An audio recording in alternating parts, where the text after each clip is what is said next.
Salut les joueurs et bienvenue dans l'équipage des jeux Sortilège. Moi c'est Yann de Sortilège Junior et aujourd'hui je vais vous emmener dans les tréfonds de la cale pour ressortir quelques jeux de rôle pour vous emmener au cœur de l'horreur. Une créature des ténèbres dont on entend souvent parler, c'est le loup-garou. Aujourd'hui moi je vais vous présenter un jeu de rôle auquel vous allez incarner ces bêtes assez féroces. Loup-garou c'est un univers auquel j'ai énormément joué et auquel je tiens beaucoup. En plus aujourd'hui il fête son 20e anniversaire donc c'est le moment de lui faire honneur. Dans ce jeu de rôle-là, vous allez participer à un univers très étendu.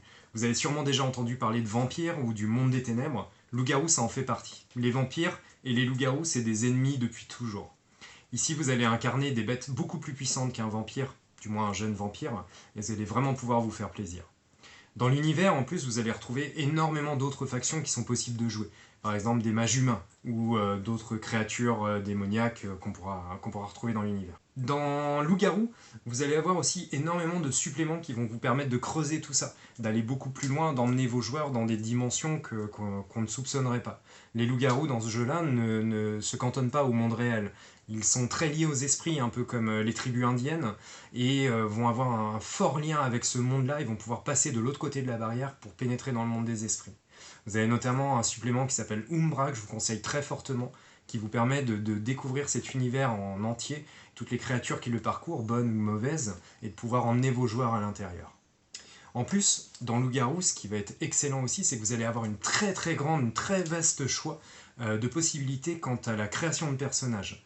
Vous allez pouvoir avoir plein de tribus différentes, avec chacun leurs qualités, leurs défauts, leurs envies, leur façon de se comporter face aux humains ou face aux autres loups-garous, les différents liens entre les tribus, et vos joueurs vont vraiment pouvoir trouver leur bonheur forcément par toute la gamme qu'il peut y avoir. Loup-garou, effectivement, on va jouer des bêtes qui peuvent être impressionnantes, vigoureuses, très puissantes, mais il faut voir que les loups-garous ont été créés par la Terre, par Gaïa, pour la défendre, pour prendre soin d'elle. Ce ne sont pas des bêtes assoiffées de sang, ce sont avant tout des protecteurs qui sont là pour protéger la Terre.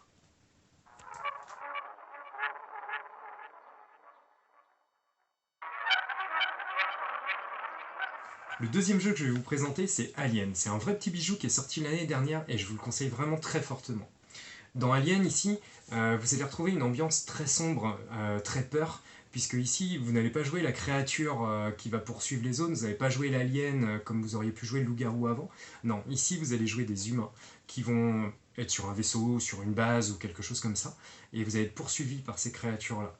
Vous ne saurez jamais à quel endroit elle va apparaître, vous ne saurez jamais si telle tentative ou telle chose ne va pas vous apporter plus de problèmes qu'autre chose. Vous allez vraiment retrouver l'ambiance qu'on va pouvoir avoir dans les films, ou notamment dans un jeu vidéo qui s'appelle Alien Isolation, que j'ai vraiment beaucoup aimé, où on est poursuivi par cet alien pendant tout le jeu, on ne sait jamais quand on va tomber dessus. Vous allez vraiment retrouver ça dans ce jeu de rôle-là. Si vous avez un maître du jeu qui est particulièrement bon, qui sait mettre l'ambiance, qui va vous mettre une petite lumière tamisée, une petite musique d'ambiance un peu glauque, vous allez vraiment vous éclater. Le deuxième point fort de Alien, ça va être le kit de démarrage. Ils ont sorti un kit, une boîte, vous allez pouvoir acheter directement et dedans vous allez tout retrouver.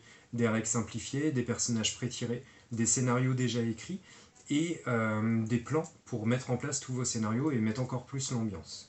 En plus, Alien a un tout nouveau système de jeu qui fait appel à des dés spéciaux. Ces dés-là, ils vont vous permettre beaucoup plus facilement de gérer vos actions, de vous mettre dans l'ambiance encore une fois, parce que c'est les dés directement qui vont vous dire si vous avez réussi ou pas, et pas simplement des valeurs chiffrées qu'il faudra comparer à des tables, etc. C'est beaucoup plus immersif, rapide à prendre en main.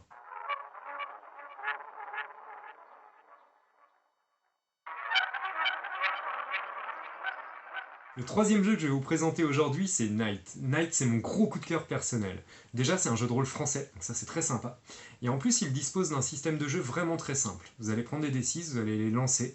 Tous les pairs que vous faites, c'est des réussites. Tous les impairs, malheureusement, ce seront des échecs. Ce système très simple vous permet vraiment de vous immerger dans son univers. Le deuxième point fort, c'est justement cette ambiance-là. Vous allez jouer des personnages qui vont être soumis à l'horreur. En fait, en 2038, dans l'univers de Night, les ténèbres sont arrivées sur Terre et ont commencé à dévaster la population. La population restante a dû se retrancher dans 24 grandes villes abritées par des dômes de lumière pour repousser les ténèbres. Malheureusement, certains humains sont restés à l'extérieur et vivent une vie vraiment pas facile, voire impossible. Heureusement, il y a un héros qui est arrivé, qui en une journée a réussi à libérer la ville de Dublin. Ce héros, Il s'est fait appeler Arthur, c'est lui que vous voyez sur la couverture, et il a créé un ordre de chevalerie aidé par Merlin, que vous voyez ici, afin de libérer le monde des ténèbres. Le problème, c'est qu'à l'heure actuelle, c'est encore très très difficile, les ténèbres sont très très puissants, et malgré la puissance des joueurs à équiper de sortes d'armures à la Iron Man, la lutte est encore très très difficile.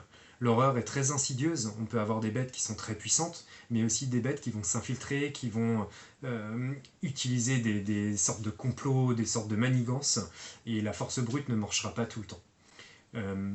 Pour profiter vraiment pleinement de ce jeu-là, vous allez pouvoir découvrir énormément de mystères, d'énigmes, de choses à creuser pour comprendre pourquoi les ténèbres sont arrivées, qu'est-ce qu'ils font là, et trouver un moyen de les repousser.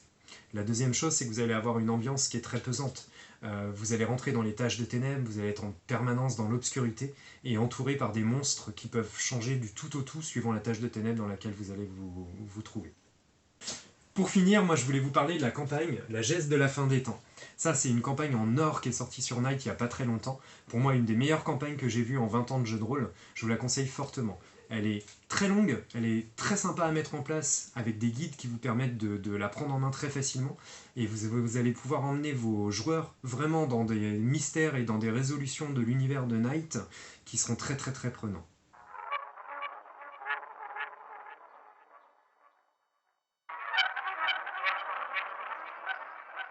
Retrouvez tous ces jeux de rôle dans la description de la vidéo, ou dans nos boutiques ou sur le site internet s'ils vous ont vraiment plu. N'hésitez pas à vous abonner à la chaîne pour retrouver la suite de notre voyage ludique. Sur ce, moi je vous quitte, j'ai quelques joueurs à terrifier.